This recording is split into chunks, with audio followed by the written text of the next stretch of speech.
حمدا كثيرا كما أمر ونشهد أن لا إله إلا الله وحده لا شريك له في الخلق والأمر إرغاما لمن جحد به وكفر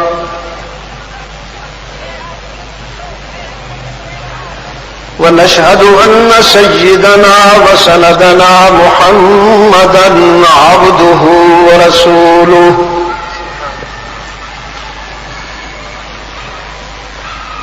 المبعوث إلى الأسود والأحمر لتتميم مكارم الأخلاق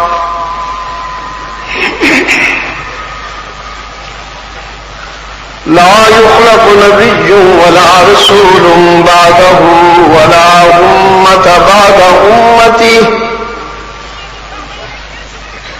لا أمة بعد أمته ولا شريعة بعد شريعته ولا كتاب بعد كتابه صلى الله تعالى عليه وعلى آله وأصحابه الذين هم خلاصة العرب العرباء وخير الخلائق بعد الأنبياء وهم كالنجوم في السماء للاهتداء والاقتداء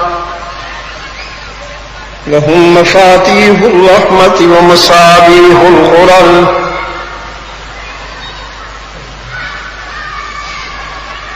أعوذ بالله من الشيطان الرجيم بسم الله الرحمن الرحيم وننزل من القرآن ما هو شفاء ورحمة للمؤمنين ولا يزيد الظالمين إلا خسارا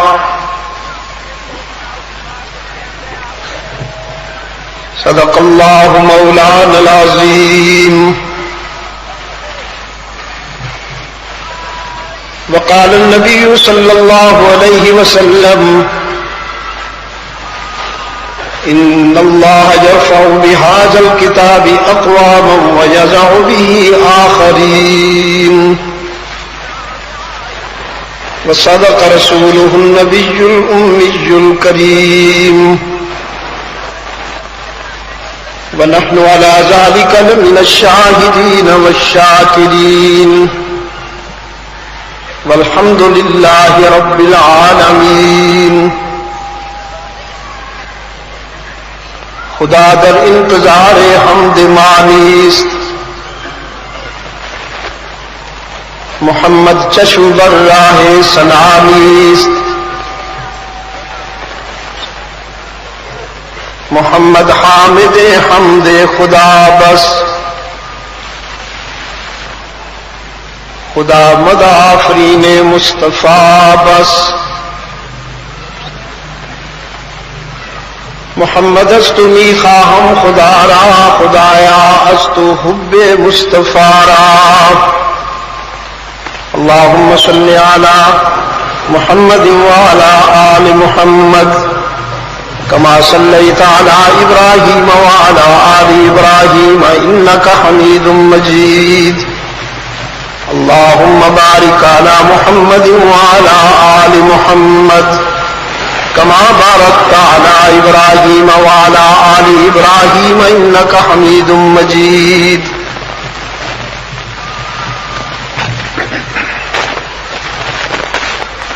ارباب علم و دانش، محترم بزرگوں، عزیز دوستوں،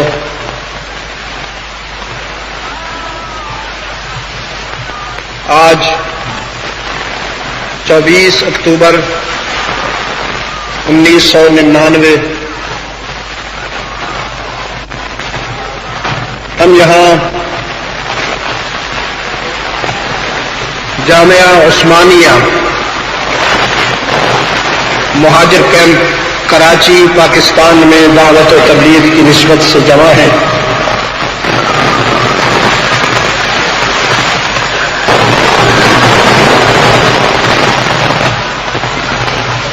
میرے عزیز نے مجھے دعوت سخن دیتے ہوئے مجھ سے متعلق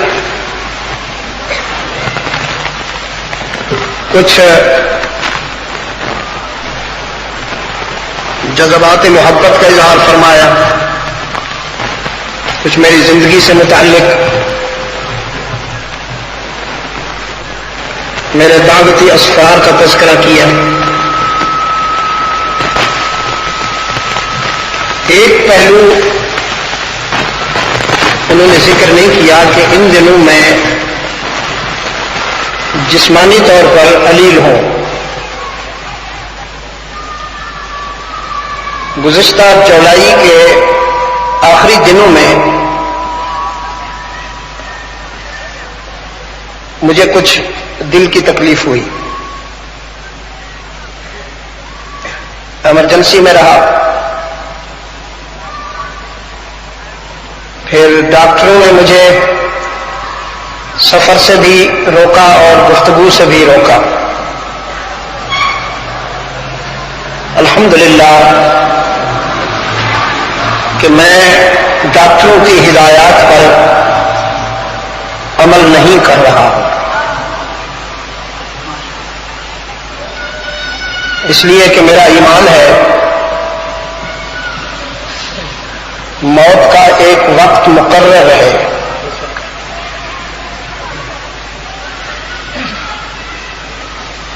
ڈاکٹر حضرات کا علاج اور ان کی جو ٹریٹمنٹ ہے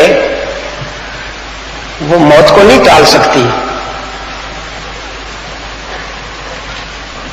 وہ تو اپنے وقت پہ آئے گی۔ پھر میں اپنے فرض کی یہ ادائیگی کیوں چھوڑ دوں؟ میں نے ان سے بھی کہا کہ مجھے گفتگو سے نہ روکو ورنہ میں مکمل خاموش ہو جاؤں گا، یہ گفتگو میری زندگی ہے۔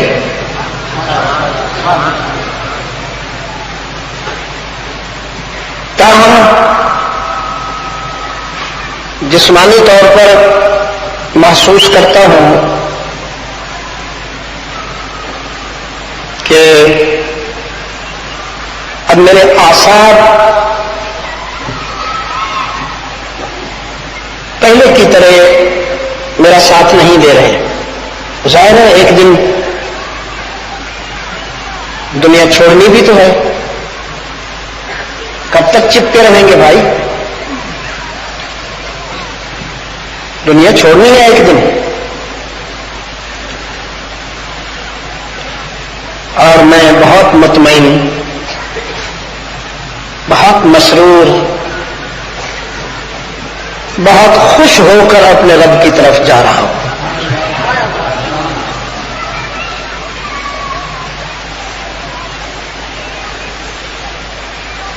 اصل میں انسان جب اپنے دوست کے پاس جا رہا ہو تو خوش ہو کے جاتا ہے،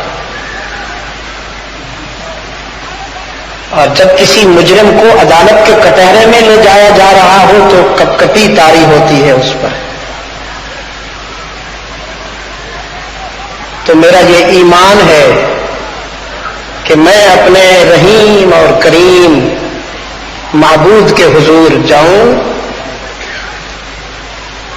جو فیصلے میرے اعمال پر نہیں اپنے لطف و کرم پہ کریں گے۔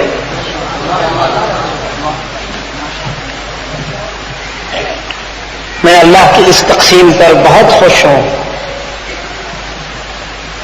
کہ اس نے مجھ جیسے ناکارہ بندے کو اپنے دین متین کی دعوت کی عزت بخشی۔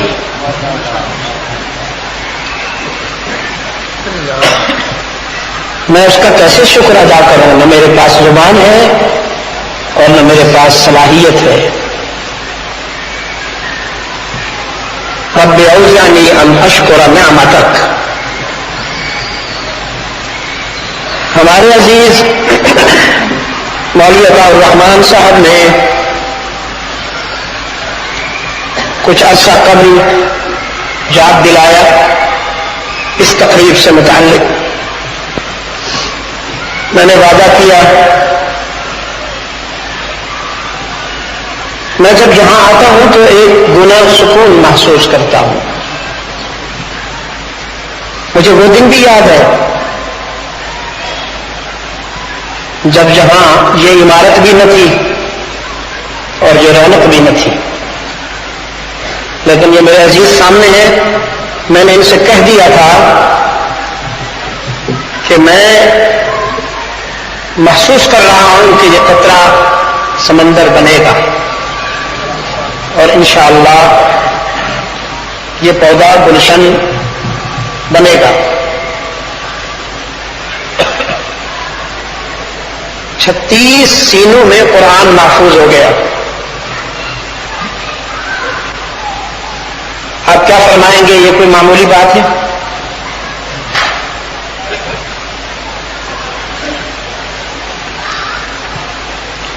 رب العزت کا ارشاد ہے ہم نے قرآن کو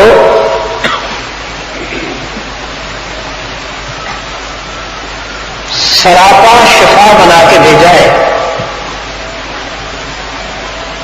جو تمہارے جلی اور خفی امراض کا علاج کرتا ہے، بیماروں کو صحت مند بناتا ہے، جاہلوں کو عالم بناتا ہے.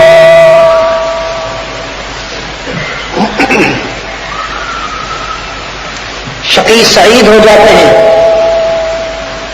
اور سچ تو یہ ہے کہ حیوان انسان بن جاتے ہیں.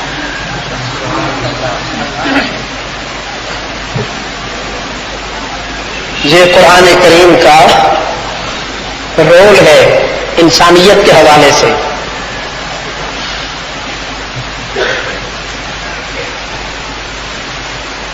مجھ سے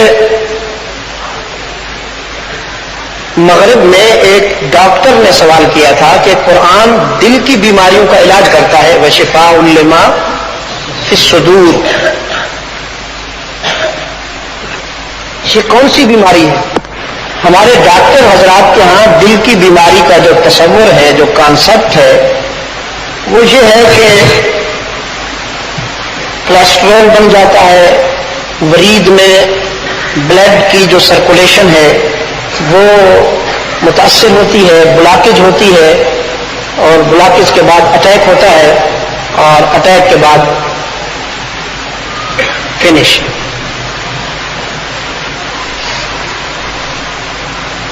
اس نے بڑی بےقراری سے پوچھا کہ قرآن کے پاس دل کی بیماری کا علاج ہے؟ میں نے کہا ہے. اب وہ سننا چاہتا تھا کہ میں کوئی لیکوڈ چیز بتاؤں گا، کوئی ٹیبلٹ بتاؤں گا، کوئی کیپسول بتاؤں گا.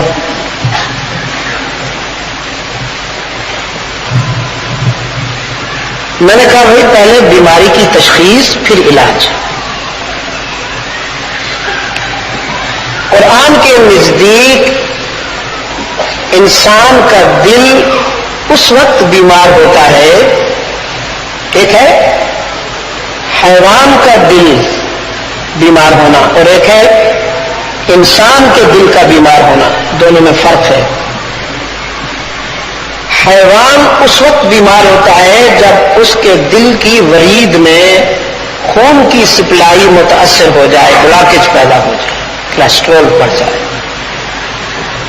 حیوان بیمار ہو جاتا ہے اس وقت. انسان کا دل اس وقت بیمار ہوتا ہے جب اس کے دل میں اللہ کے بجائے کسی بندے کی حاکمیت قائم ہو جائے. انسان کا دل اس وقت بیمار ہوتا ہے جب اس میں شرک کا مرض پیدا ہو جائے. شرک کے کیا معنی ہے؟ پارٹنرشپ، اشتراک. شرک کے کیا معنی ہیں؟ پارٹنرشپ، اشتراک.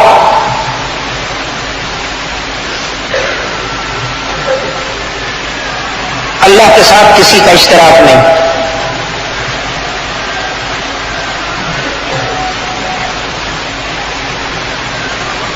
میں نے اس روز راولپنڈی میں کہا پاکستانی قوم کو مزید تجربات کے تکلفات سے نہیں گزرنا چاہیے. اب بہت ہی جلدی بلا تاخیر اللہ کی حکمرانی کو تسلیم کر لینا چاہیے.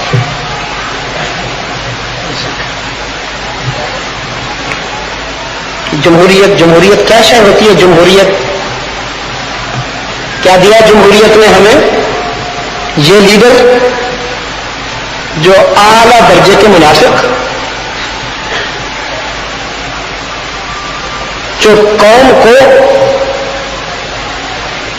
چوسنے میں اتنے ماہر ہیں کہ شاید دنیا میں کوئی ان کا مقابلہ نہ کر سکے. جس جمہوریت کی کوکھ سے ایسے لیڈر پیدا ہوتے ہوں، ہم اس جمہوریت پر لعنت بھیجتے ہیں.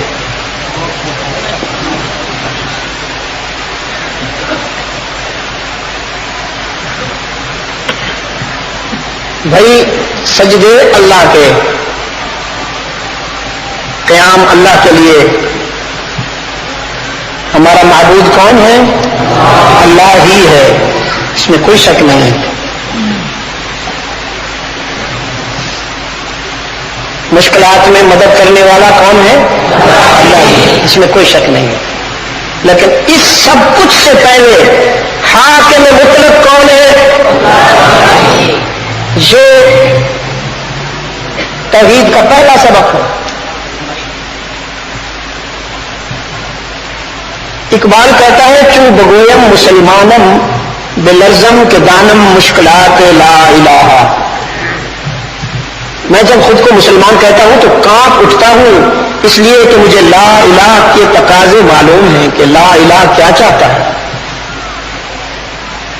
لا الہ یہ چاہتا ہے کہ جب آپ لا الہ کا اقرار کریں گے تو پھر ماسکو اور وائٹ ہاؤس کی طرف نہیں دیکھنا پڑے گا، پھر انحصار کرنا ہوگا اس پر.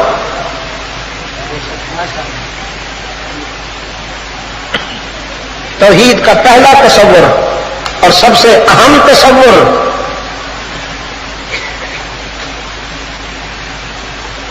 حکمرانی کس کی؟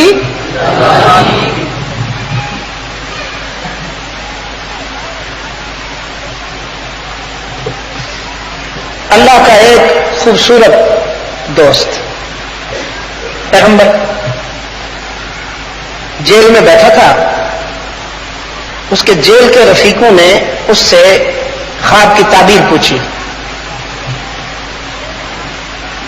سیدنا یوسف علی نبینا وعلیہ التسلیم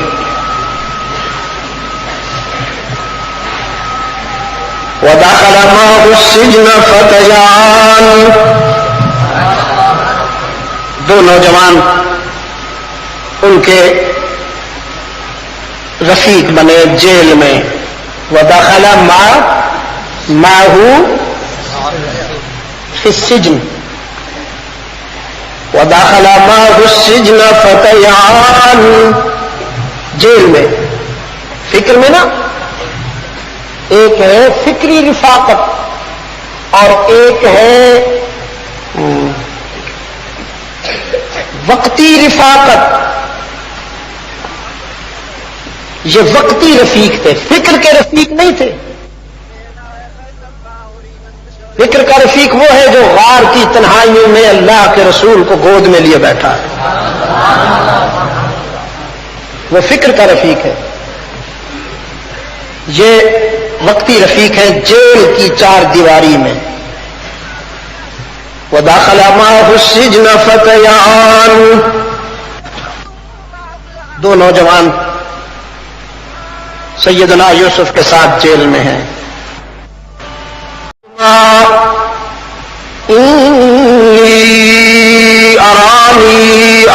الآخر خمرا وقال الآخر إني أراني أحمل فوق رأسي خبزا تأكل الطير منه نبئنا بتأويله إنا نراك من المحسنين.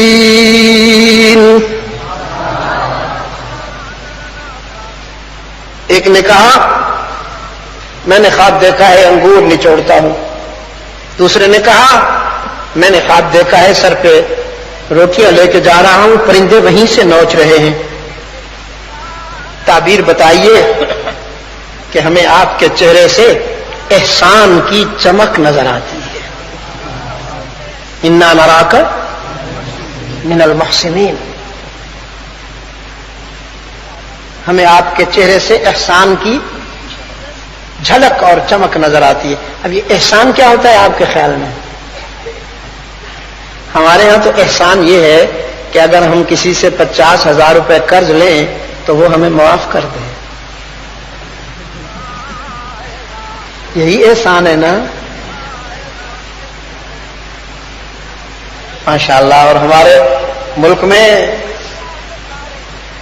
ایسے افراد کا ایک لشکر بن چکا ہے. لشکر. اللہ کرے جو کہا جا رہا ہے وہ کیا جائے.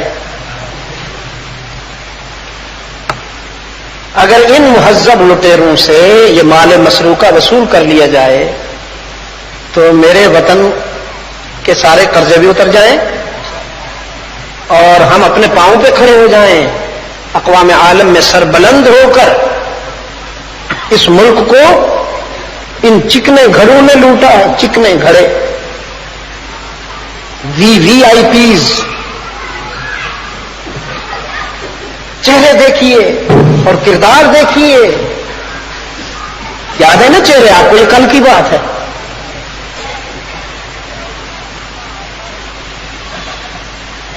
لہ الملک وَلَهُ الْحَمْدُ وَهُوَ عَلَى كُلِّ شَيْءٍ قَدِيرٌ. لَهُ الْمُلْكُ وَلَهُ الْحَمْدُ وَهُوَ عَلَى كُلِّ شَيْءٍ قَدِيرٌ. آخری جلسہ ملتان کے قریب کیا اور جلسے میں فرما رہے تھے ہم مضبوط ہیں.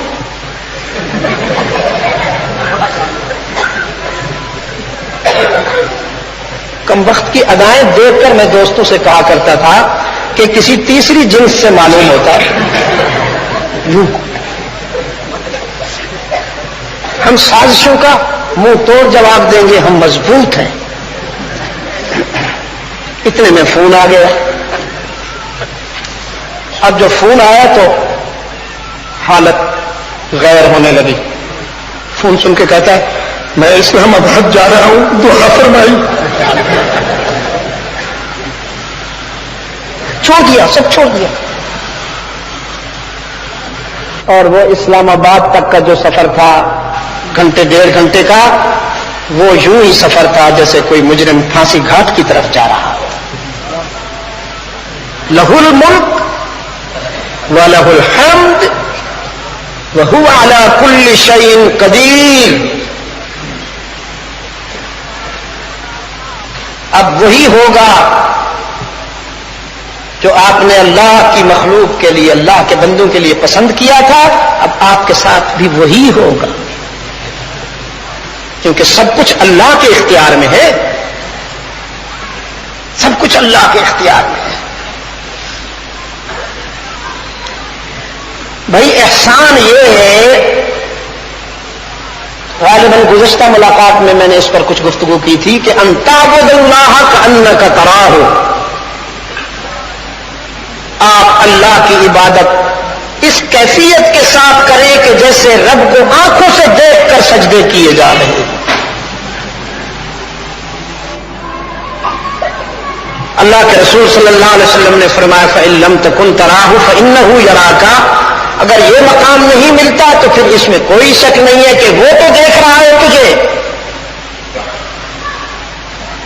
یہ جو پہلا مقام ہے ان تعبد اللہ کأنک تراہ، یہ انبیاء اور رسول کو ملتا ہے.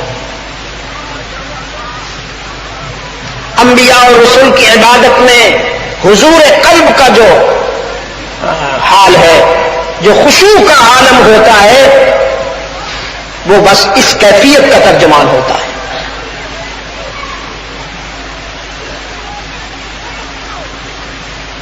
تو ان نوجوانوں نے کہا ہم آپ کے چہرے میں احسان کی تابانی محسوس کر رہے ہیں، احسان کی چمک محسوس کر رہے ہیں. کیا مطلب؟ رات کی تنہائی میں اللہ کے حضور سجدوں کی روشنی ہمیں آپ کی جبین پہ دکھائی دیتی ہے. آپ ہمیں اللہ کے روشن ضمیر بندے لگتے ہیں. ہمیں تعبیر بتائیے. سیدنا یوسف سمجھ گئے خواب بڑے خطرناک دیکھے ہیں انہوں نے، پھنس گئے ہیں. بڑا اچھا موقع ہے، پہلے تبلیغ کر دوں پھر تعبیر بتا دوں. بہت اچھا موقع ہے.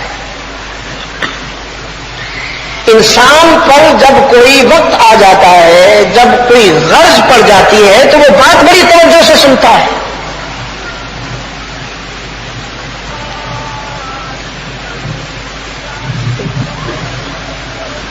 فرمایا بھائی تبلیغ پہلے ہوگی، تعبیر بعد میں بتائیں گے.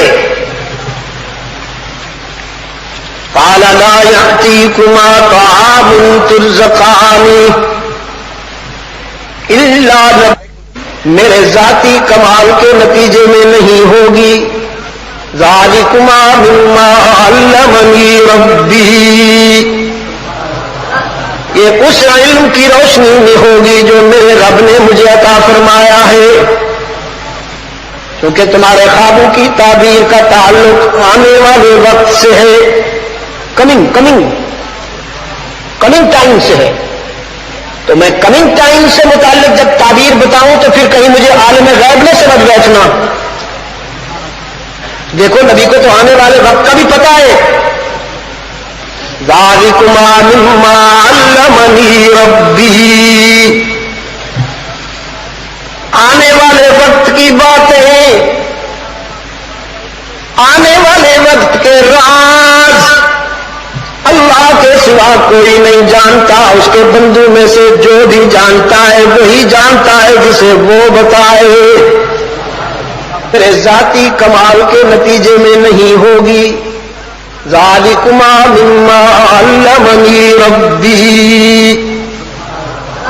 یہ اس علم کی روشنی میں ہوگی جو میرے رب نے مجھے عطا فرمایا ہے. کیونکہ تمہارے خوابوں کی تعبیر کا تعلق آنے والے وقت سے ہے، کمنگ ٹائم سے ہے. تو میں کمنگ ٹائم سے متعلق جب تعبیر بتاؤں تو پھر کہیں مجھے عالم غیب نہ سمجھ بیٹھنا. دیکھو نبی کو تو آنے والے وقت کا بھی پتا ہے. ذالکما مما علمنی ربی، آنے والے وقت کی باتیں، آنے والے وقت کے راز اللہ کے سوا کوئی نہیں جانتا. اس کے بندوں میں سے جو بھی جانتا ہے وہی جانتا ہے جسے وہ بتائے. کیونکہ علام الغیوب کون ہے؟ اس کو نہ بھولنا. ذالکما مما علمنی ربی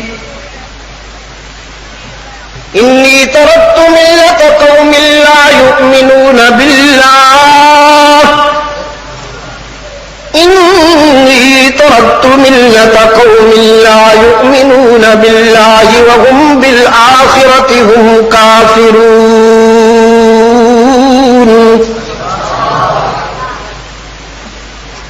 جیل سے باہر جو قوم ہے، ہر جائی ہے، حلوائیوں کا لشکر ہے، مجاور برادری ہے، آستانہ پرست ہے،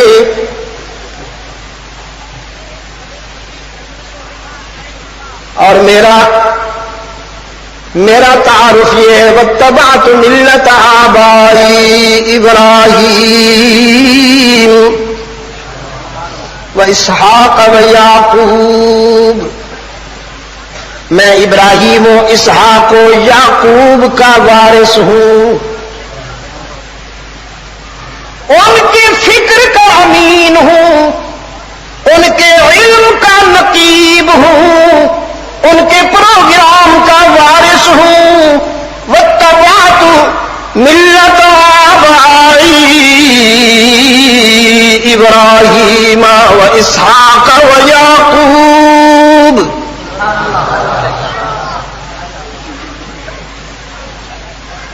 تو یہ سب کیا تھے جی؟ ان کی کیا پہچان ہے؟ جن کا آپ نے نام لیا ان کی کیا پہچان ہے؟ یہ بھی کسی بڑے دربار کے گدی نشین ہیں۔ فرمایا ما کان لنا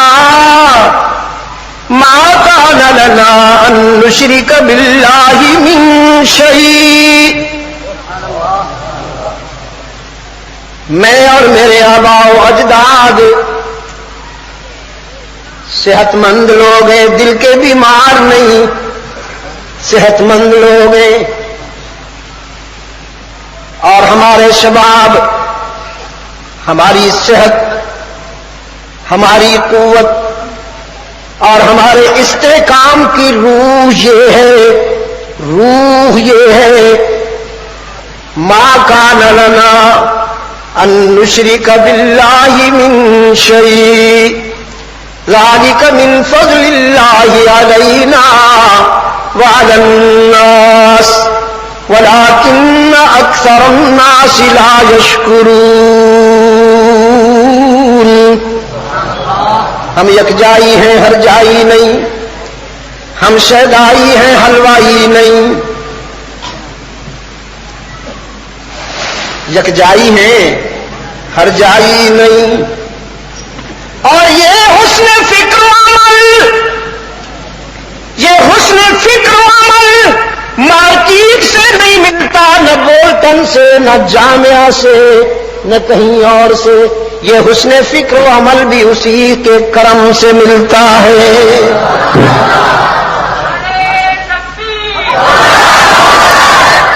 ذالک من فضل اللہ علینا وعلی الناس، ذالک من فضل اللہ علینا وعلی الناس، علینا وعلی الناس ولکن اکثر الناس لا یشکرون۔ یہ اس کے کرم کی بات ہے، یہ اس کے لطف کی بات ہے۔ میں بھی موحد، میرا باپ بھی موحد، میرا دادا بھی موحد، میں خود نبی، ابن نبی، ابن نبی، ابن نبی۔ یہ تسلسل ہے وفاؤں کا، تسلسل ہے وفاؤں کا۔ ہم پہ اس کا کرم ہے کہ اس نے ہمیں اپنا بنا لیا، اس نے ہمیں اپنا بنا لیا۔ وہ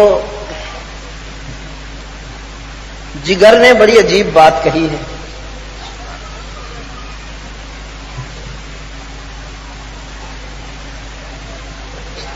جگر کہتا ہے میرا کمال عشق بس اتنا ہے اے جگر، میرا کمال عشق بس اتنا ہے جگر، وہ مجھ پہ چھا گیا میں زمانے پہ چھا گیا،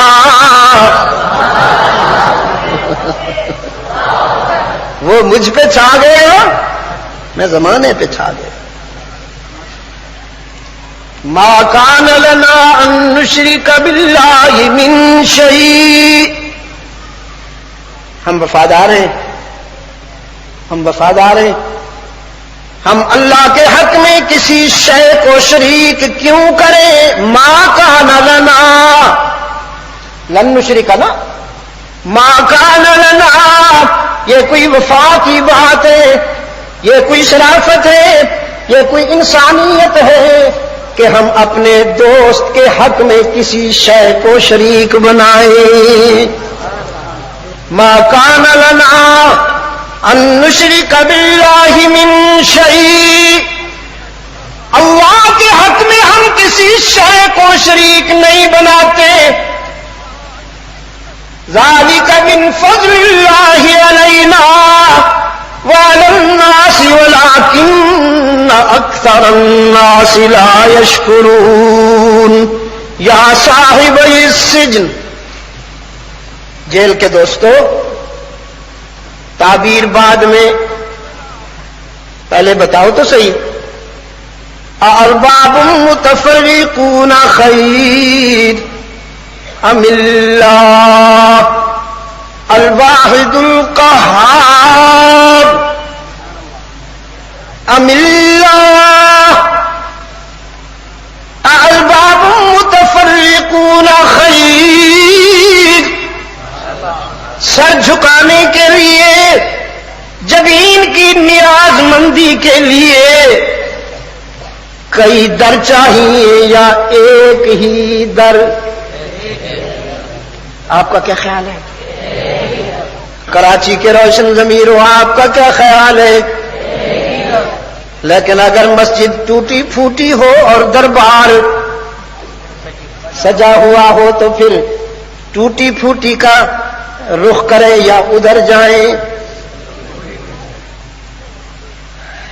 اقبال کہتا ہے وہی سجدہ ہے لائق اہتمام کہ ہو جس سے ہر سجدہ تجھ پر حرام. وہی سجدہ ہے لائق اہتمام کہ ہو جس سے ہر سجدہ تجھ پر حرام.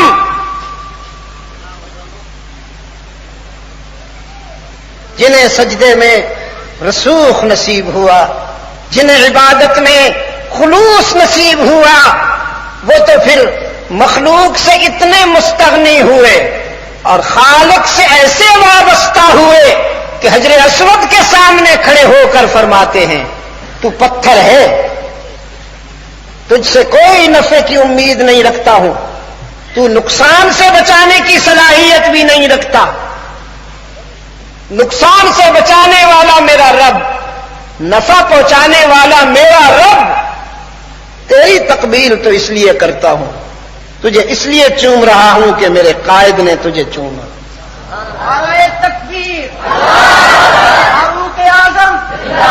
اپنے قائد کی تقلید میں تجھے چوم رہا ہوں. کوئی یہ نہ سمجھے کہ حجر اسود کو نفع پہنچانے والا یا نقصان سے بچانے والا سمجھ کے چوم رہا ہوں. یہ ہے اللہ کے حضور سجدے کی برکات. وہی سجدہ ہے لائق اہتمام کہ ہو جس سے ہر سجدہ تجھ پر حرام. الباب متفرقون خیر ام اللہ الواحد القہار. رب کا سجدہ یا سب کا سجدہ؟ رب کا سجدہ یا سب کا سجدہ بتاؤ نا. آپ سے نہیں پوچھ رہا، سیدنا یوسف نے ان سے پوچھا. رب کا سجدہ یا سب کا سجدہ؟ وہ کہنے لگے جو آپ کی مرضی ہے. پیغمبر نے فرمایا ما تعبدون من دونه الا اسماء سمیتموها، ما تعبدون من دونه الا اسماء سمیتموها انتم وآباؤكم ما انزل اللہ بها من سلطان. یہ جو تم نے دربار بنا رکھے ہیں، آستانے سجا رکھے ہیں، جن کے آگے جھکتے ہو، دامن پھیلاتے ہو، اور جن پر یتیم بیٹھے ہوئے ہیں، جو تمہاری جیبیں صاف کرتے ہیں اور تم سے کہتے ہیں ڈائریکٹ نہیں سنتا، انڈائریکٹ سنتا ہے، انڈائریکٹ۔ پیغمبر نے فرمایا ما تعبدون من دونہ الا اسماء سمیتموها، ما تعبدون من دونہ الا اسماء سمیتموها انتم وآباؤکم ما انزل اللہ بها من سلطان۔ یہ جو تم نے دربار بنا رکھے ہیں، آستانے سجا رکھے ہیں، جن کے آگے جھکتے ہو، دامن پھیلاتے ہو، اور جن پر یتیم بیٹھے ہوئے ہیں، جو تمہاری جیبیں صاف کرتے ہیں اور تم سے کہتے ہیں ڈائریکٹ نہیں سنتا، انڈائریکٹ سنتا ہے، انڈائریکٹ۔ ڈائریکٹ نہیں سنتا، انڈائریکٹ سنتا ہے۔ تمہاری ہمارے آگے، ہماری اس کے آگے، ڈائریکٹ نہیں۔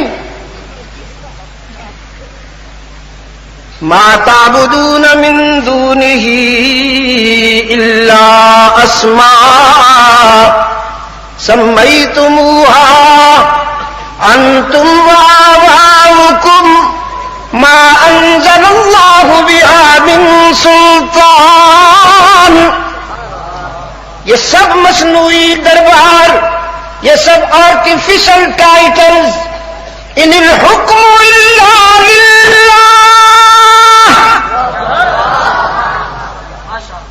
پہلا سبق توحید کا، ان الحکم الا للہ۔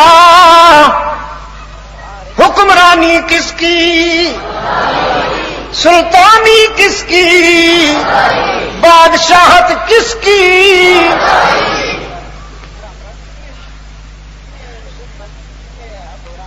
افغیر اللہ تأمرونی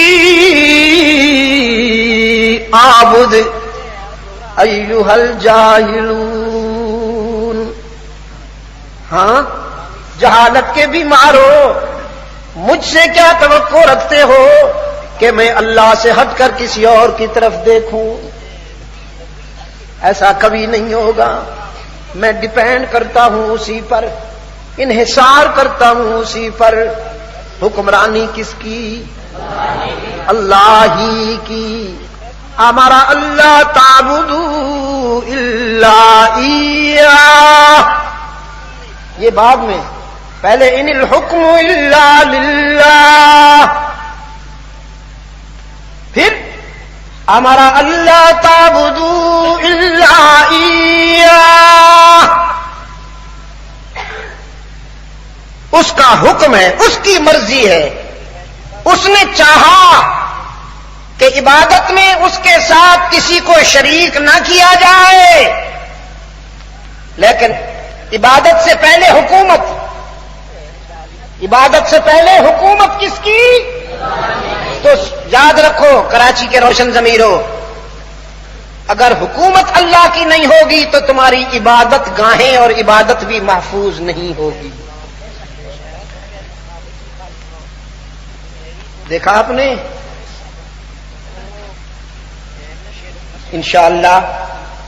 انشاءاللہ مجھے اس کی رحمت پر یقین ہے کہ اب عبادت گاہیں قتل گاہیں نہیں بنیں گی۔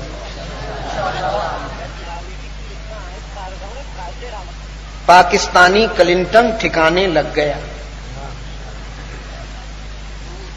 پاکستانی کلنٹن، میں نے یہ جو 12 اکتوبر کو ہوئی نا، میں نے 8 اکتوبر کو چناب نگر ختم نبوت کانفرنس میں لوگوں سے دعا کروائی تھی، بھائی ہاتھ اٹھا کے کہو یا اللہ ہمیں ان 4 گنجوں سے نجات عطا فرما۔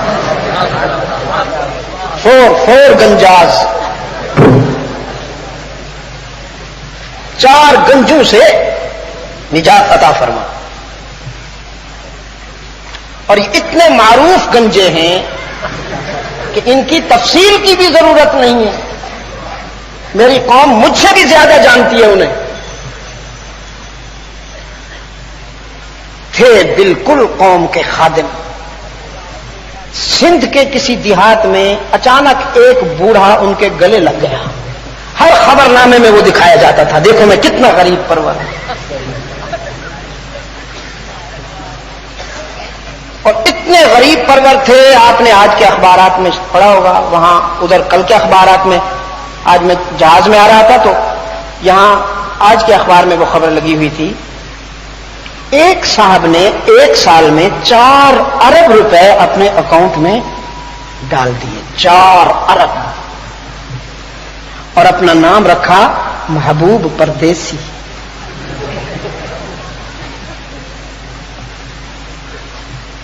تم قتل کرو ہو کہ کرامات کرو ہو.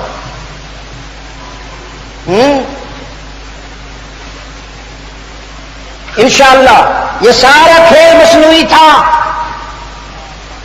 یہ آگ لگانے والے پالتو ہیں ان کے. کبھی ان کو بلا کے بغل میں بٹھا لیتے ہیں, کبھی ان کو بلا کے بغل میں بٹھا لیتے ہیں. شاباش شاباش. بجھنے نہ پائے آگ, بجھنے نہ پائے. لڑاؤ لڑاؤ امت کو, آگ لگاؤ تاکہ یہ کسی قابل نہ رہیں. یہ آپس میں لڑ مریں اور ہم لوٹ لوٹ کر باہر لے جائیں سب کچھ. اگر اللہ کی حکمرانی نہیں ہوگی تو یاد رکھیے گا حضرات علماء کرام, ارباب علم و دانش, آپ کی عبادت اور آپ کی عبادت گاہیں بھی محفوظ نہیں ہوں.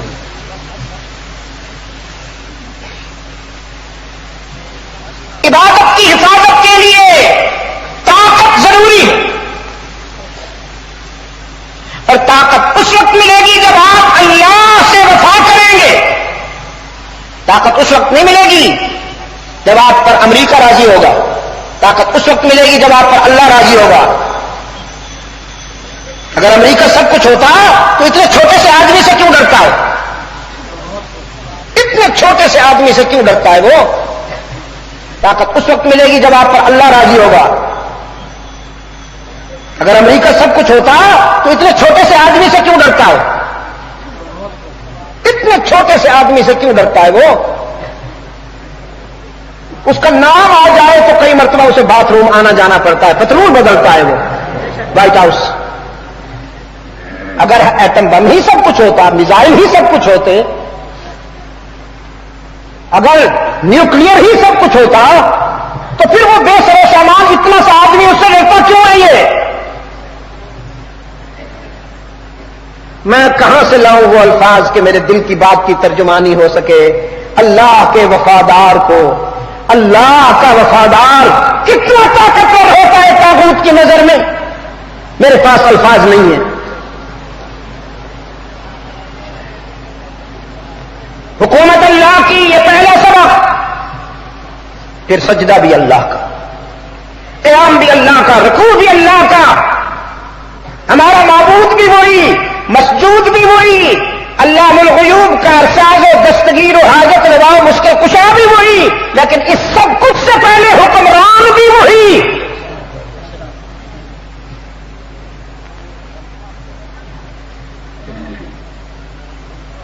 دل اس وقت بیمار ہوتا ہے جب اس میں شرک کا کینسر پیدا ہو جائے. اور رحمت للعالمین صلی اللہ علیہ وسلم ارباب علم و دانش دل کی بیماری کے عالمی سرجن ہیں, عالمی سرجن ہیں دل کی بیماریوں کے. اور میں وثوق سے کہتا ہوں کہ رحمت عالم صلی اللہ علیہ وسلم نے دل کے بیماروں کا علاج کیا, پیار سے کیا, غضب سے نہیں کیا. آپریشن بھی کیا تو پیار سے کیا. یہ کون ہے حضور؟ یہ حضرت حمزہ کا قاتل معلوم ہوتا ہے. تو چہرے سے نقاب ہٹاؤ نا. اس نے نقاب ہٹا لی, وہ واقعی حضرت حمزہ کا قاتل تھا. وہ واقعی حضرت حمزہ کا قاتل تھا. شہداء احد کے سید حضرت حمزہ کا قاتل تھا. وحشی بن حرب تھا. اللہ کے رسول صلی اللہ علیہ وسلم کی خدمت میں آیا, کہنے لگا میرے جرائم بھی معاف ہو سکتے، میرا جرم معاف ہو سکتا ہے؟ اس کا انداز بتا رہا تھا کہ بہت مایوس ہے. وہ یہ سمجھ رہا تھا کہ مجھ جیسے انسان کو معاف نہیں کیا جا سکتا. رحمت عالم صلی اللہ علیہ وسلم نے فرمایا ہاں اگر تو اللہ کے دین کو سچا مان لے تو تیرے ماضی کو نہیں چھیڑا جائے گا. کہتا ہے اللہ کے رسول اسی لیے آیا ہوں، اللہ کو وحدہ لا شریک اللہ مانتا ہوں، آپ کو اللہ کا آخری رسول مانتا ہوں، قرآن کو آخری کتاب مانتا ہوں، تمام انبیاء اور رسول کی صداقت پر ایمان لایا ہوں، فرشتوں کو سچا مانتا ہوں، یوم آخرت پر ایمان کا اعلان کرتا ہوں اور اسلام کو آخری دین سمجھتا ہوں. رحمت عالم صلی اللہ علیہ وسلم نے فرمایا میں تجھے مبارکباد دیتا ہوں کہ آج سے تیری جہنم جنت سے بدل گئی. نعرہ تکبیر، نعرہ رسالت، ایسا سرجن، ایسا سرجن، ایسا سرجن، ایسا معالج کہتا ہے اللہ کے رسول میں وہی ہوں جس کی شقاوت کا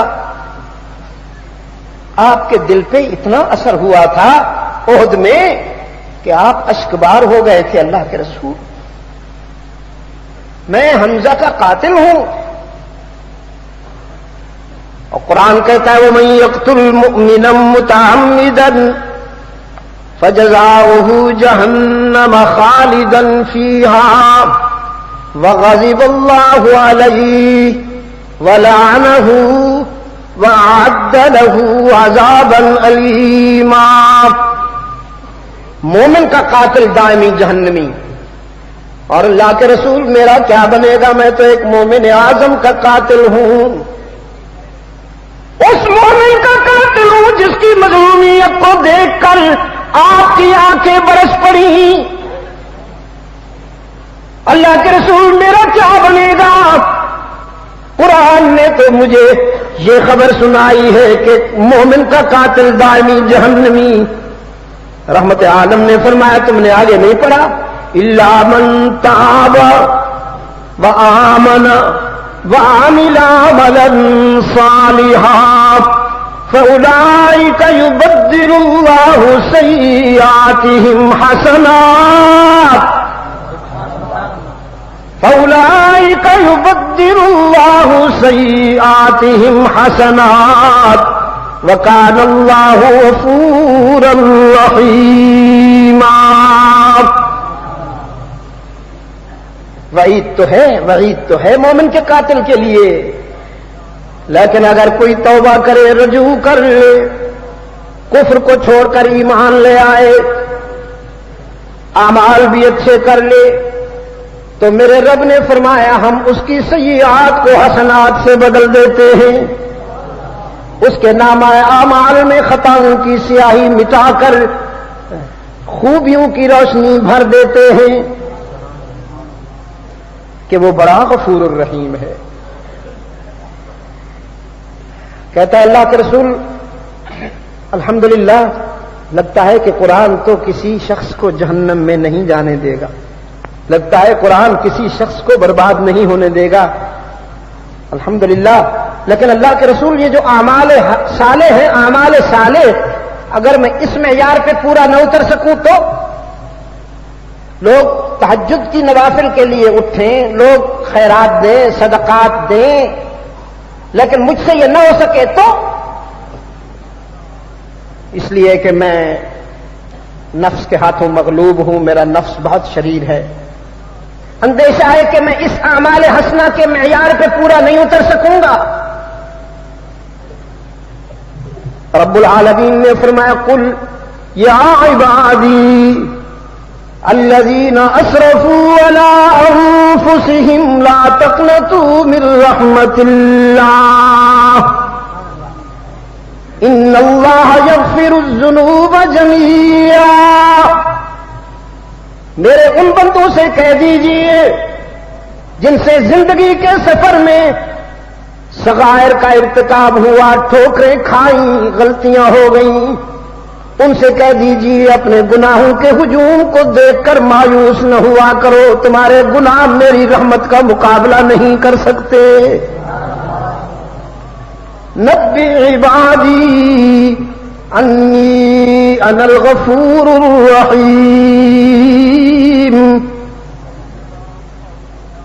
اب رحمت عالم صلی اللہ علیہ وسلم کی خدمت میں عرض کرتا ہے، اللہ کے رسول،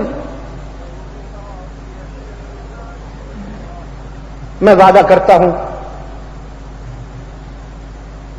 کہ اسلام کے تقاضے پورے کروں، آپ کی تعلیمات کے تقاضے پورے کروں، مجھے اپنے غلاموں میں شمار کیجیے اللہ کے رسول۔ اگر کوئی غلطی ہو جائے تو میں اللہ کی رحمت اور آپ کی شفاعت کی امید رکھتا ہوں۔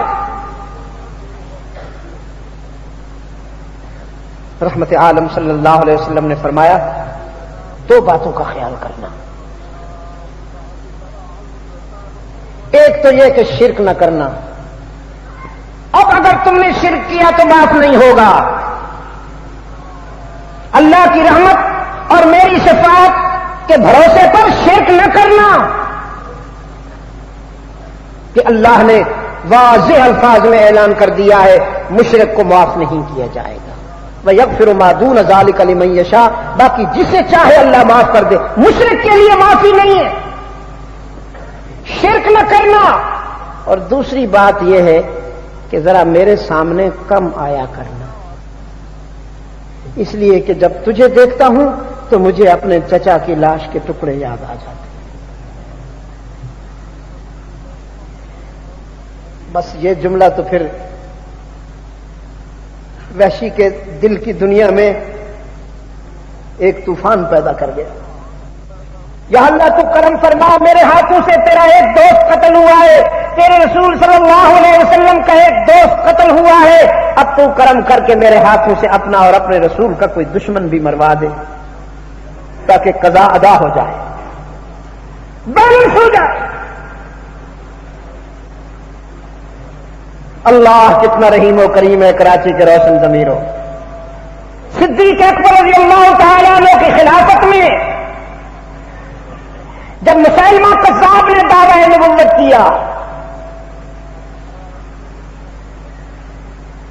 اچھا آج آپ ایک بات بتائیں گے مجھے، تحریک تحفظ ختم نبوت کے حوالے سے پہلے شہید کا نام بتائیں گے آپ؟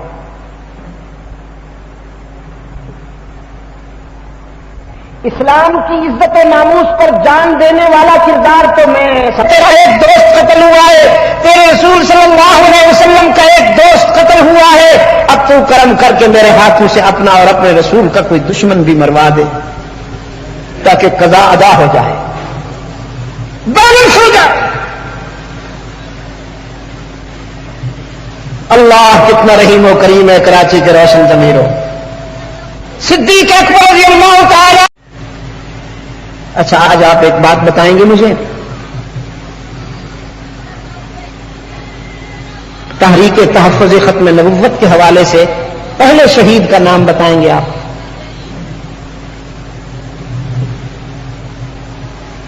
اسلام کی عزت و ناموس پر جان دینے والا کردار تو میں سمجھتا ہوں آپ کو معلوم ہوگا۔ سب سے پہلے اسلام کی عزت و ناموس پر جس نے جان کی قربانی دی وہ کون ہے؟ سیدہ سمیہ رضی اللہ تعالی عنہ بھائی، سیدہ سمیہ رضی اللہ تعالی عنہ۔ لیکن عقیدہ ختم نبوت کی حفاظت کے لیے تحریک تحفظ ختم نبوت کے حوالے سے پہلے شہید کا نام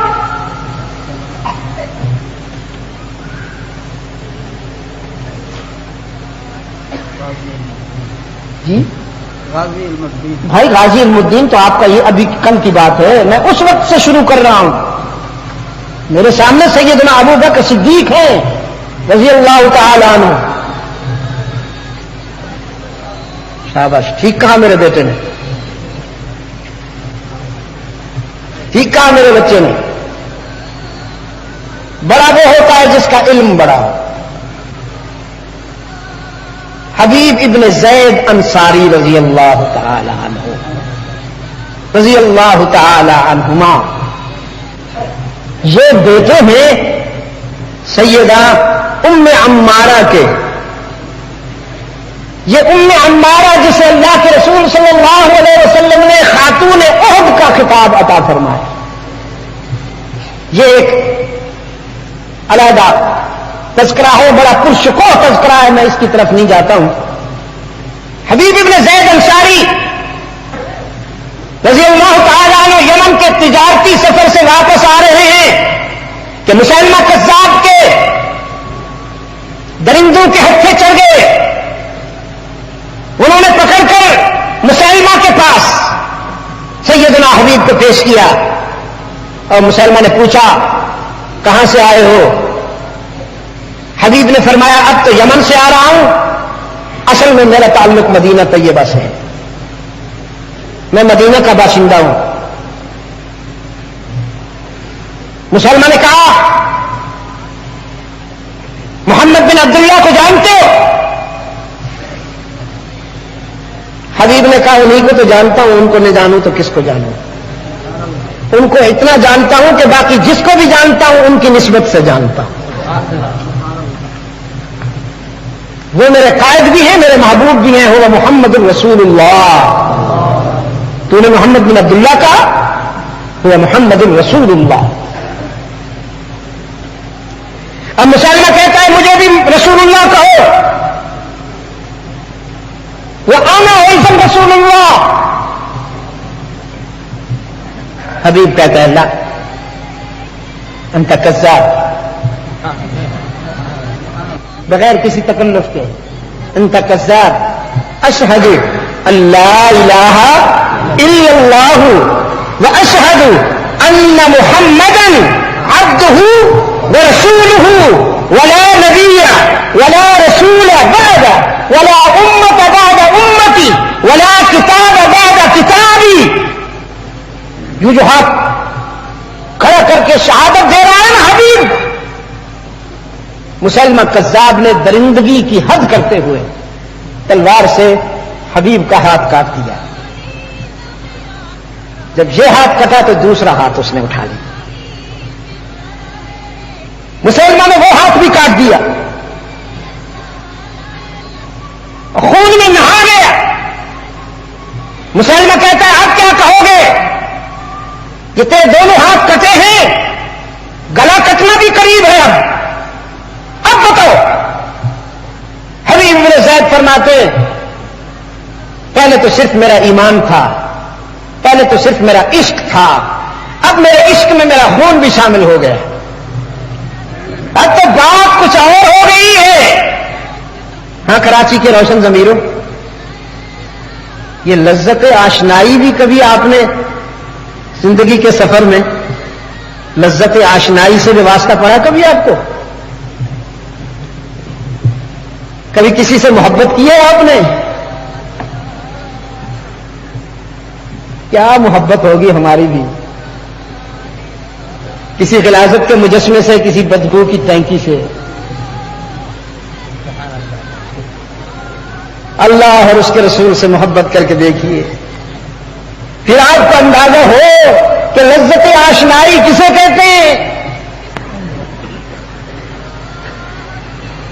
اقبال کہتے ہیں یہ غازی یہ تیرے پراسرار بندے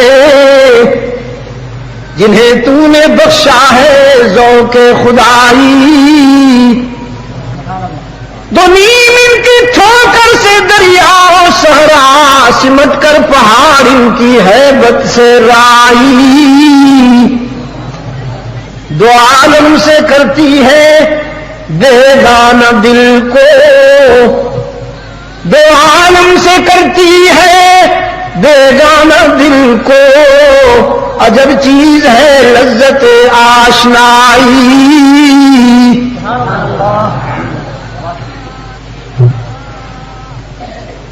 شہادت مقصود و مطلوب مومن، نہ مال غنیمت نہ کشور کشائی۔ میں نے کشمیر کے محاذ پر ایک بیٹی کو دیکھا، ایک بازو کٹ چکا ہے اس کا، ایک بازو سے گن لیے ہوئے آگ برسا رہی ہے کفر کے نمائندوں پر، خون بھی، کپڑے بھی خون آلود ہے، بازو بھی کٹ گیا ہے، اور بھی جسم زخموں سے آباد ہے۔ اب وہ کیفیت الفاظ میں نہیں لا سکتا ہوں۔ میں نے کہا بیٹی تجھے تو ہسپتال ہونا چاہیے تھا، تو یہاں بیٹھی ہے؟ بڑی دو ٹوک نگاہوں سے مجھے یوں دیکھ کے کہنے لگی ہسپتال میں جا کے کیا کروں گی؟ مجھے جنت جانا ہے۔ پھر کہنے لگی میری والدہ بھی چلی گئی ہے، میرے ابو بھی چلے گئے ہیں، میرے 2 بھائی بھی چلے گئے ہیں، مجھے جلدی ہے، مجھے جلدی ہے وہیں پہنچنے کی۔ تو خدا کی قسم کارگل میں ایسا ہی ہوا۔ کارگل میں میرے عظیم نوجوانوں نے اپنے ماضی کے وہ شاندار کارنامے دہرائے ہیں کہ آنے والا مورخ انہیں نظر انداز نہیں کر سکے گا۔ جس بدبخت نے میرے ان عظیم جانبازوں اور میرے ان عظیم سرفراشوں کی قربانی کا جا کے وائٹ ہاؤس میں سودا کیا ہے، انشاءاللہ اسے اپنے کیے کی سزا ملے گی۔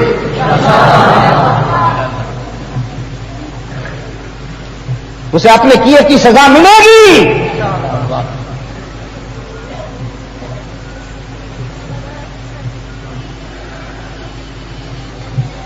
مسلمہ کذاب فرط غضب میں پاگل ہو گیا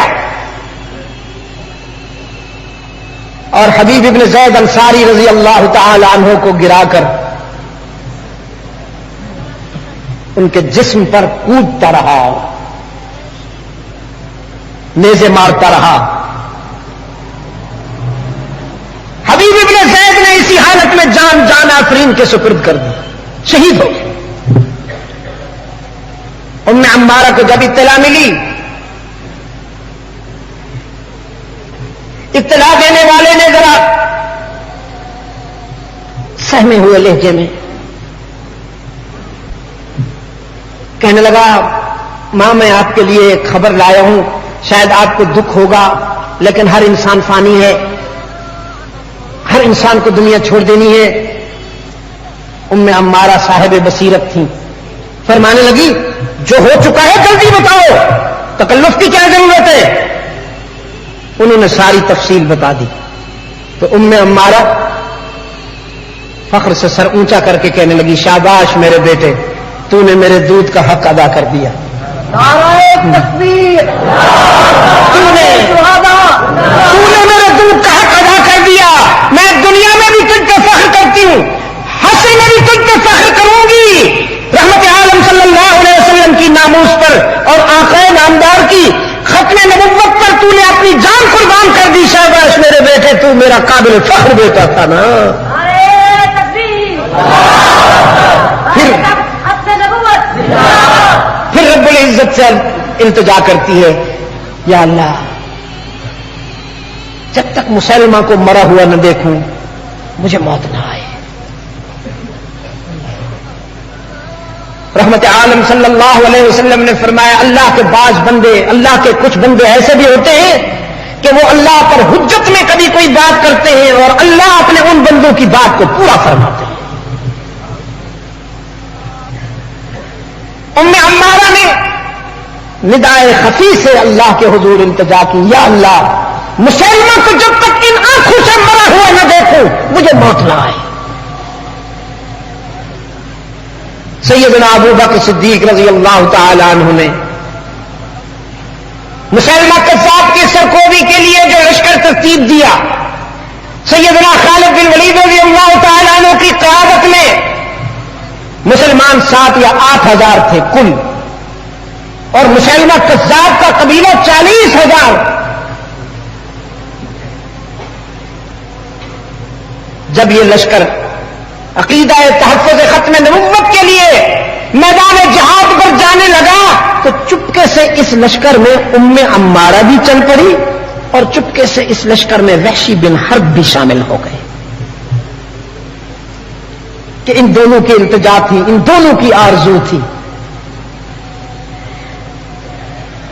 یہ دونوں قوتیں متصادم ہوئیں. اللہ نے مسلمانوں پر کرم کیا. ایک مجاہد نے اس باغ کا دروازہ جا کے کھول دیا. حدیقۃ الرحمان اس باغ کا نام رکھا ہوا تھا مسلمان نے. حدیقۃ الرحمان. یہ ان کی چور بازاری بہت پرانی ہے. جیسے انہوں نے اپنے ٹھکانے کا نام ربوہ رکھا ہوا تھا. حالانکہ ربوہ کی اصطلاح قرآن کریم میں وَآوَيْنَاهُمَا إِلَىٰ رَبْوَةٍ ذَاتِ قَرَارٍ وَمَعِينٍ کس کے لیے آئی ہے؟ سیدہ مریم کے لیے اور سیدنا عیسیٰ علیہ السلام کے لیے. اس نے اپنے اس باغ کا نام حدیقۃ الرحمان رکھا ہوا تھا. اتنا بڑا دروازہ تھا آہنی اور خیراتی کہ جس کو کھولنے کے لیے سینکڑوں افراد کی ضرورت ہوا کرتی تھی. جس دروازے کو سینکڑوں سورما کھولتے تھے رحمت عالم کے ایک مجاہد نے اسے کھول ڈالا. ایک مجاہد. اور مسلمانوں کا یہ سرفروش جہاں پاس لشکر اس حدیقہ میں داخل ہوا. ان میں ہمارا ہاتھ میں پرچھی لیے ہوئے راستہ بناتی ہوئی مسلمہ کتاب کے سورماؤں کے اندر سے کھستی ہوئی راستہ بناتی ہوئی مسلمہ تک جا پہنچی. مسلمہ گھوڑے کے سوار حیرات کی زیریں پہن رکھی ہے. کوئی تلوار اس پر اثر نہیں کرتی. سوچ رہی ہے کیا کروں. گھوڑے پہ بھی ہے زیریں بھی پہن رکھی ہے. سوچ رہی تھی کہ دو تلواریں چمکی اور مسلمہ کے سر پہ پڑی. یہ دشمن رسول کٹی ہوئی پتنگ کی طرح گھوڑے سے لڑکھڑاتا ہوا نیچے گرا. ان میں ہمارا حیران رہ گئی یہ تلواریں کہاں سے آئی ہیں. وہ پلٹ کے دیکھا تو دو تلواریں چلانے والے دو افراد, ایک اپنا بیٹا عبداللہ ابن زید انصاری تھا اور دوسرا وحشی بن حرب. اپنا بیٹا عبداللہ ابن زید انصاری تھا اور دوسرا وحشی بن حرب تھا, جن کی تلواروں نے مسلمہ کا کام تمام کر دیا. اور وحشی بن حرب نے بڑی تیزی کے ساتھ مسلمہ کا سر قلم کیا اور پھر اپنی تلوار کی علی پر اٹھا کر فوجی مستی میں رقص کرتے ہوئے مجاہدین اسلام سے فرمانے لگے میں نے حمزہ کو قتل کیا تھا حدیبیہ عہد میں, جن کی مظلومیت نے رحمت عالم صلی اللہ علیہ وسلم کو اشکبار کر دیا تھا. آج اللہ کا مجھ پہ کرم ہوا کہ رسول اللہ کے دشمن کو بھی میرے ہاتھوں سے اللہ نے مروا ڈالا ہے. حشر میں اسی ادا کے ساتھ رحمت عالم کی خدمت میں پیش ہوں گا اور عرض کروں گا اللہ کے رسول میں نے قضا ادا کر دی ہے. نعرہ تکبیر, نعرہ صحابہ. خیر یہ بیچ میں بات آ گئی تھی, معافی چاہتا ہوں. میں یہ آج کر رہا تھا آپ کی خدمت میں کہ رحمت عالم صلی اللہ علیہ وسلم جو ہے انسان کے دل کی بیماری کے عالمی سرجن ہیں, عالمی سرجن ہیں. اور میں وثوق سے کہتا ہوں کراچی کے روشن ضمیروں, انسانی تاریخ میں قدیم و جدید مذاہب کا مطالعہ کیجیے. انشاءاللہ آپ کو میری اس بات سے اتفاق ہوگا. آپ تو خیر میرے اپنے بھائی ہیں. میں ان لوگوں سے بھی کہتا ہوں جو اسلام کو نہیں مانتے, جو امت مسلمہ میں سے نہیں ہیں, جو ہمارے دائرہ اخوت میں نہیں ہیں, میں ان سے بھی کہتا ہوں کہ رحمت عالم صلی اللہ علیہ وسلم جیسا شفیق اور مہربان معالج کہیں اور آپ کو نہیں ملے گا. آج اس بات کی بہت ضرورت ہے. بدقسمتی سے یہ بیماری بہت پھیل گئی. دل بیمار ہیں. لوگ کہتے ہیں خون بلاک ہو جائے تو دل خطرے میں ہوتا ہے, انسانی زندگی خطرے میں ہوتی ہے. میں کہتا ہوں عقیدے میں اگر شرک کے جراثیم آ جائیں تو دنیا بھی خطرے میں ہے, آخرت بھی خطرے میں ہے. آج اس کی بہت زیادہ ضرورت ہے کہ ہمارے دل و نگاہ صحت مند ہونے چاہیے. ہمارے عقیدے میں بیماری نہیں ہونی چاہیے, سنت میں بدعت کی ملاوٹ نہیں ہونی چاہیے, اور توحید میں شرک کی ملاوٹ نہیں ہونی چاہیے. سنت میں بدعات کی ملاوٹ کرنے والے رحمت عالم سے بے وفائی کر رہے ہیں.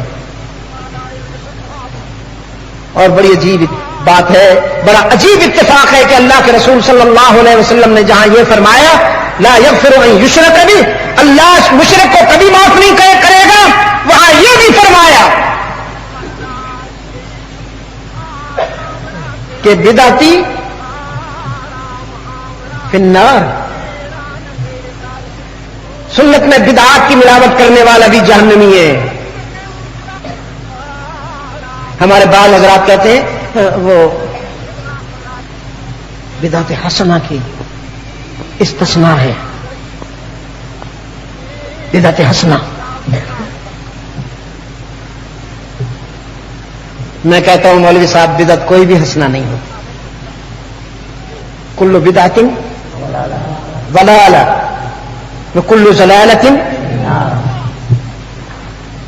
فی الکراچی نہیں فی النار، کل بدعت ضلالہ. الا ہے یہاں کوئی الا استثناء ہے کوئی کہ یوں تو ہر بدعت گمراہی ہے، ہاں البتہ بدعت حسنہ گمراہی نہیں ہے، نہیں ہے استثناء.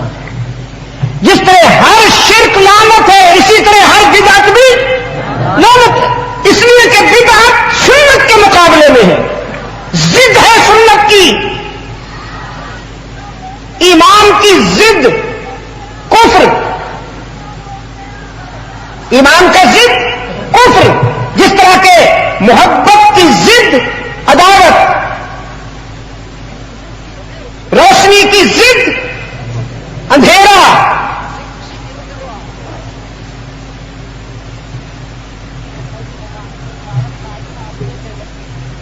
توحید کا ضد شرک، تو سنت کا ضد بدعت. بدعت سنت کی ضد ہے، کوئی حسنہ نہیں ہوتی. اصل میں ہمارے بعض دوست گنجائش نکالنا چاہتے ہیں. جب ان سے کہا جاتا ہے یہ جو آپ جو کچھ کر رہے ہیں کیا صحابہ نے اور اہل بیت نے کیا؟ نہیں کیا. رحمت عالم صلی اللہ علیہ وسلم کے قول و عمل میں اس کا کوئی ثبوت نہیں ہے، پھر آپ کیوں کرتے ہیں؟ حرج کیا ہے؟ یہی حرج کیا کم ہے کہ جو رحمت عالم نے نہیں کیا، آپ کے صحابہ اور اہل بیت نے نہیں کیا، میں اگر وہ دین سمجھ کر کروں تو یہ کیا کوئی تھوڑا حرج ہے؟ اس سے بڑا حرج کیا ہوگا؟ دین اللہ کے رسول صلی اللہ علیہ وسلم کی اداؤں کا نام ہے. جو کچھ رحمت عالم صلی اللہ علیہ وسلم نے کیا اور آپ کے صحابہ اور اہل بیت نے کیا، دین اسی پہ مکمل ہو گیا. کوئی پہلو ناقص نہیں کہ اس کو میں اور آپ پورا کرے. دین رحمت عالم صلی اللہ علیہ وسلم کی اداؤں پہ مکمل ہو گیا. اب ہماری اور پوری امت کی کامیابی اس میں ہے کہ مکمل اتباع کی جائے رحمت عالم کی سنت کی، اور توحید میں شرک کی ملاوٹ نہ کی جائے. انشاءاللہ ہم بھی مضبوط ہو جائیں گے، ہمارا وطن بھی مضبوط ہو جائے گا. قرآن کریم دل کی بیماریوں کا علاج ہے. اور اللہ کے رسول صلی اللہ علیہ وسلم کی ایک حدیث میں نے پڑھی تھی، قرآن کریم سے وابستہ ہو کر کمزور قومیں مضبوط بن جاتی ہیں اور کچھ بد نصیب قرآن سے ہٹ کر مضبوط کمزور ہو جاتے ہیں. آج ہمیں مضبوط ہونا چاہیے تھا. نصف صدی کا ہم نے سفر کر لیا. اگر ہم تھوڑا سا ماضی کی طرف پلٹ کے دیکھتے ہیں تو حیران ہوتے ہیں کہ چائنا تقریباً ہمارے قریب قریب آزاد ہوا، آج اس سے امریکہ ڈرتا ہے اور ہم امریکہ سے ڈرتے ہیں. چائنا انگریزی کے بغیر نہ صرف زندہ ہے بلکہ طاقتور ہے. چائنا انگریزی نہیں بولتا، جاپان انگریزی نہیں بولتا، فرانس انگریزی نہیں بولتا. میں کئی مرتبہ فرانس گیا ہوں.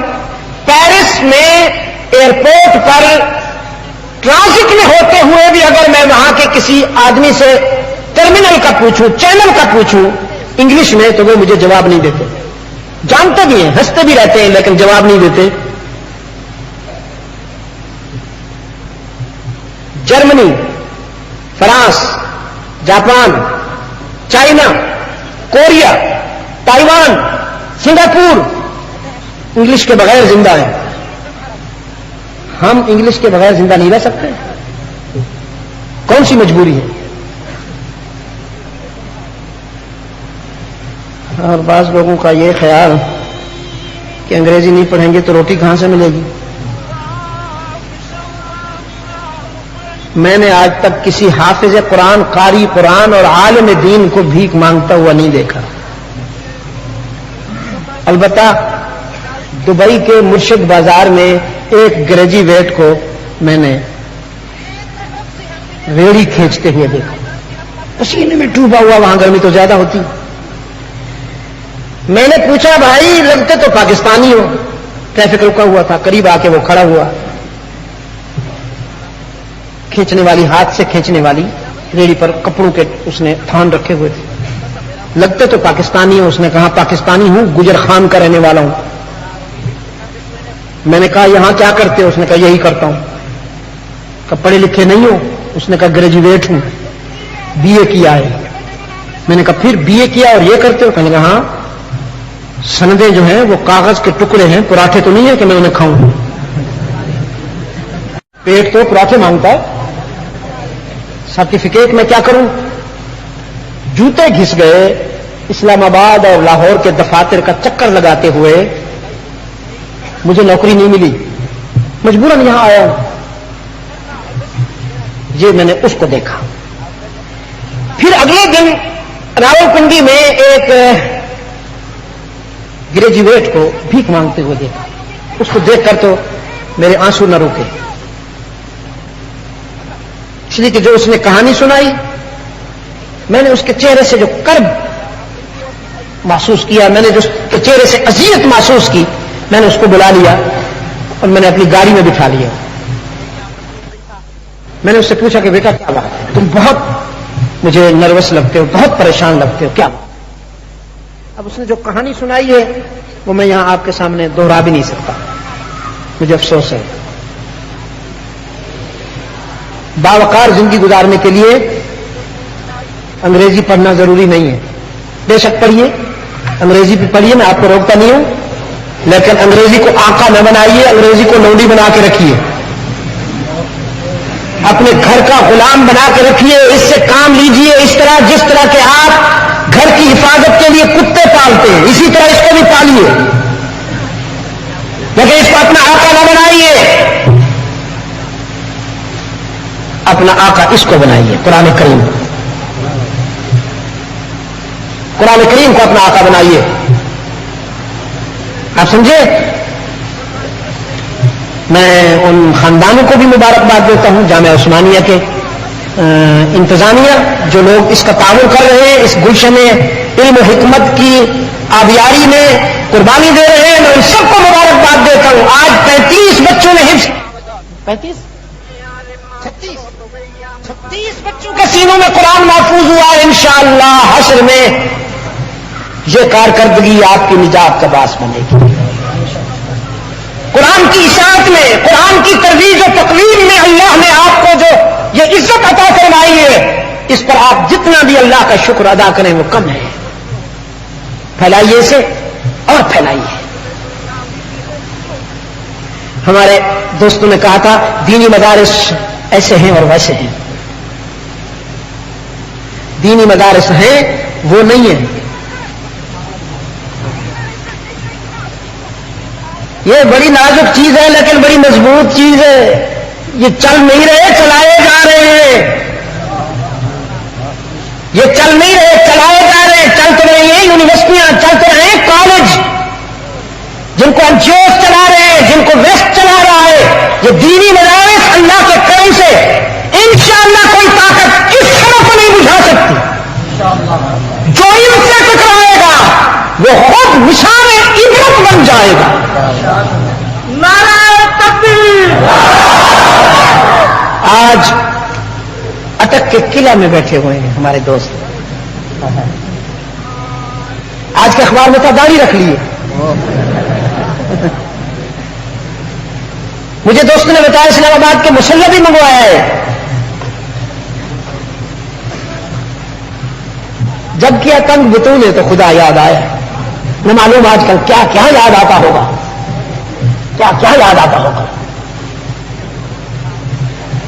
میرے ساتھ ایک آیت تو دہراؤ یار. حزن الحمدللہ الحمدللہ الذی اذهب عنا الحزن ان ربنا لغفور شکور ان ربنا لغفور شکور. ایک کتاب آ رہی ہے جی, خطابات اور مقالات. میرے دوستوں نے کچھ کیسٹوں سے, پوری دنیا کی کیسٹوں سے میرے بہن. الحمدللہ الحمدللہ الذی اذهب عنا الحزن ان ربنا لغفور شکور ان ربنا لغفور شکور. ایک کتاب آ رہی ہے جی, خطابات اور مقالات. میرے دوستوں نے کچھ کیسٹوں سے, پوری دنیا کی کیسٹوں سے میرے بیانات نقل کیے. ایک تو انڈیا میں شائع ہوئی نا پیغام حق و صداقت. اب ایک اور آ رہی ہے 900 صفحات پر مشتمل.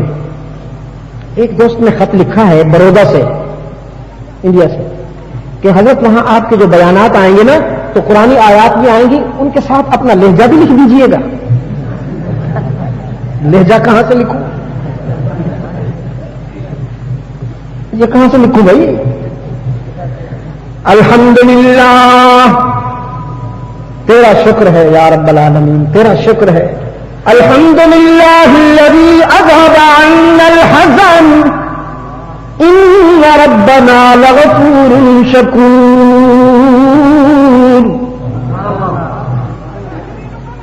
تیرا لاکھ لاکھ شکر ہے, تو نے ہمیں گنجوں سے نجات عطا فرمایا. کہتے تھے ہمارے پاس کوئی الادین کا چراغ ہے. الادین کا چراغ تو تھا لیکن اس پر تم نے قبضہ کر لیا تھا. قوم اور ملک کے لیے تو تمہارے پاس الادین کا چراغ نہیں ہے, اپنی ذات کے لیے کیسے آ گیا کہ تم کھڑک پتی بن گئے.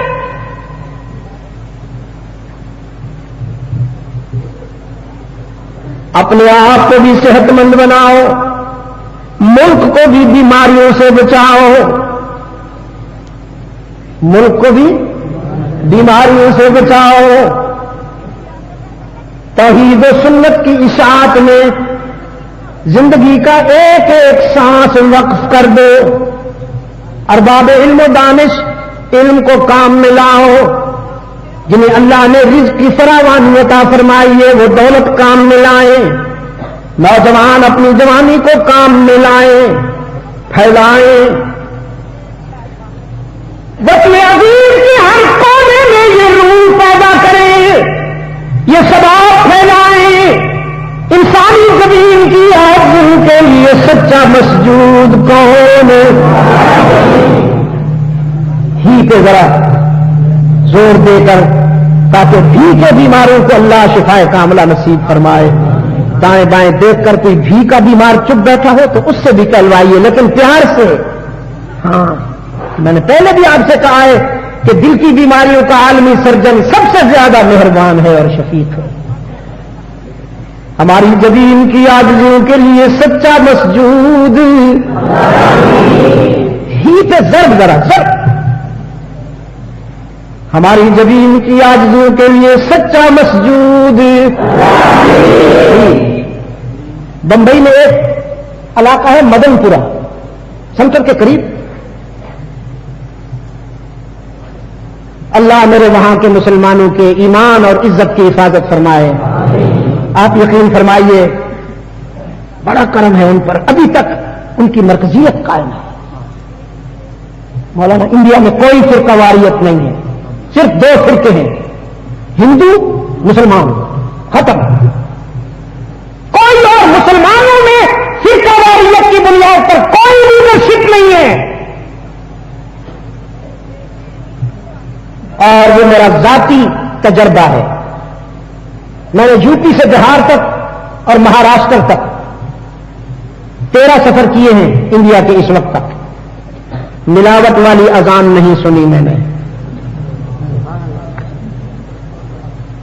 ملاوٹ والی اذان نہیں سنی۔ وہاں کی اذان وہی ہے جو مسجد نبوی کے منبروں سے بلند، محرابوں سے، میناروں سے بلند ہو رہی ہے، اور مسجد حرام کے میناروں سے بلند ہو رہی ہے۔ وہاں کے مسلمانوں نے جب ہی پہ ضرب لگائی تو چاروں طرف سے بلڈنگوں سے ہندو نے یوں دیکھنا شروع کیا، یہ کیا ہو رہا ہے؟ میں نے ان سے کہا کچھ بھی نہیں ہو رہا، آرام سے بیٹھو، یہ ہمارے دین کی بات ہے، یہ ہمارے مذہب کی ضرورت ہے، ہم اپنے دین کی بات کر رہے ہیں، ہماری عبادت ہے۔ اور پھر آرام سے کہا ہمارا ایٹم بم بھی یہی ہے۔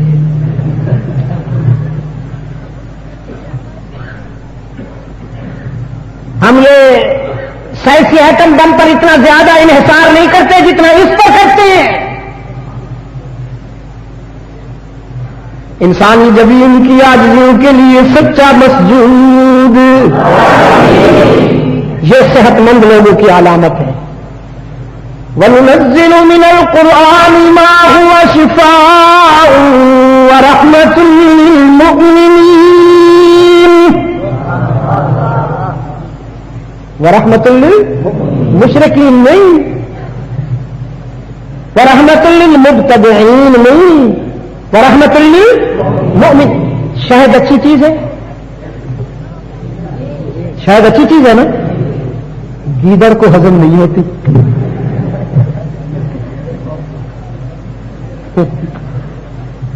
اچھا، صفراوی بخار کا مارا ہوا ہو نا تو سیب بھی اس کو کڑوا لگتا ہے، سیب کڑوا نہیں ہوتا، اس کا اپنا منہ کا ذائقہ خراب ہو جاتا ہے نا۔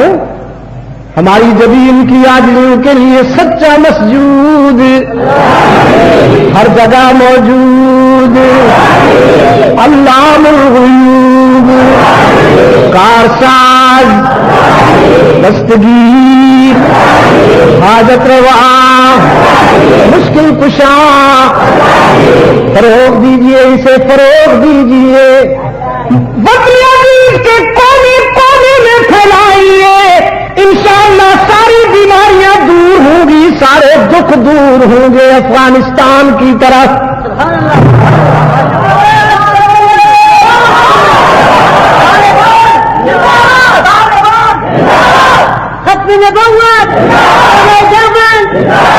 افغانستان میں ایک بھی بدعتی نہیں، ایک، اگر بدعتی ہوتے تو انہیں یہ کامیابی نہ ملتی۔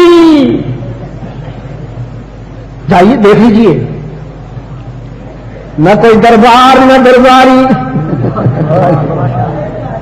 یہ درباری مؤنث ہے، دربار کی یہ کیا ہے؟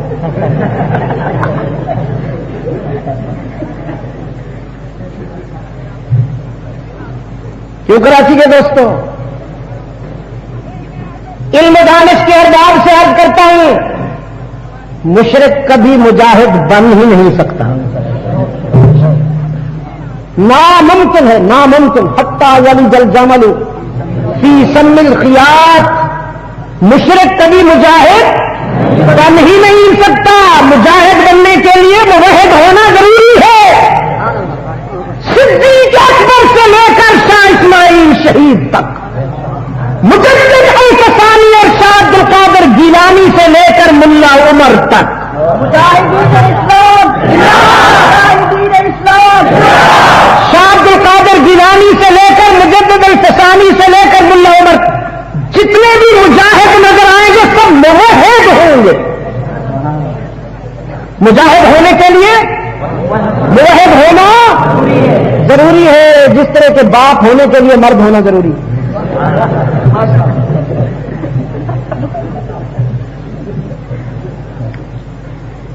ہاں، اقبال کہتا ہے بطحا کی وادیوں سے گونجی اذاں ہماری. اس شاخ سے کہتا ہوں آؤ تمہیں کندھار لے چلوں. قوم کے نذرانوں پہ پلے ہوئے تبرکات آؤ تمہیں عشق کے سفر پہ لے چلوں. پلیٹیں چاپ چاپ کر آپ نے فنا کر دیا قوم کو. آؤ میں تمہیں عشق کے سفر پہ لے چلوں. دسترخوان پہ پلیٹیں سجی ہوں تو سریں بڑی پھوٹتی ہیں.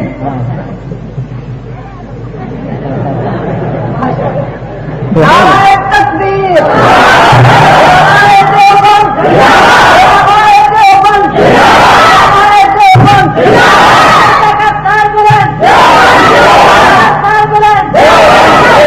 دو فائدے ہوں گے. دو فائدے ہوں گے.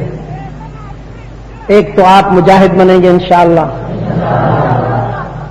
صحیح معنوں میں عشق رسول کی پہچان ملے گی آپ کو صحیح معنوں میں. اور دوسرے آپ سماعت بھی ہو جائیں گے. یہ جو فیکس کے اسٹاکسٹ بنے ہوئے فیکس سماعت ہو رہے ہیں انشاءاللہ. سماعت پہاڑ پہ چڑھیں گے, پہاڑ سے اتریں گے, ایک سے اتریں گے دوسرے پہ چڑھیں گے, پہاڑ پتھروں سے واسطہ پڑے گا, پتھر ہو جاؤ گے انشاءاللہ. بطحا کی وادیوں سے گونجی اذاں ہماری, تھمتا نہ تھا کہیں پر سیل رواں ہمارا. اے آپ جوئے گنگا وہ دن ہے یاد تجھ کو, اترا تیرے کنارے جب کارواں ہمارا. سالار کارواں تھا میرے حجاز اپنا, سالار کارواں تھا میرے حجاز اپنا, جس نام سے ہے باقی آرام جاں ہمارا. اللہم صلی علی محمد وعلی آل محمد کما صلیت علی ابراہیم وعلی آل ابراہیم انک حمید مجید. اللہم بارک علی محمد وعلی آل محمد کما بارکت علی ابراہیم وعلی آل ابراہیم انک حمید مجید. توحید کی امانت سینوں میں ہے ہمارے, آسان نہیں مٹانا نام و نشان ہمارا. باطل سے دبنے والے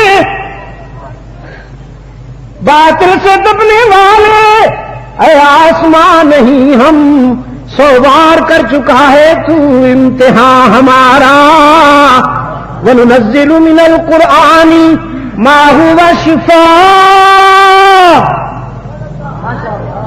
هُوَ شِفَاءٌ وَرَحْمَةٌ لِّلْمُؤْمِنِينَ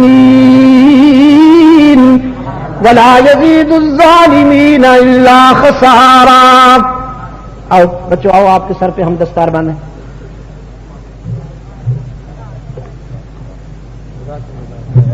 انت الوهاب اللهم ثبتنا على صراط المستقيم واحفظنا من كل بلاء الدنيا وعذاب الآخرة.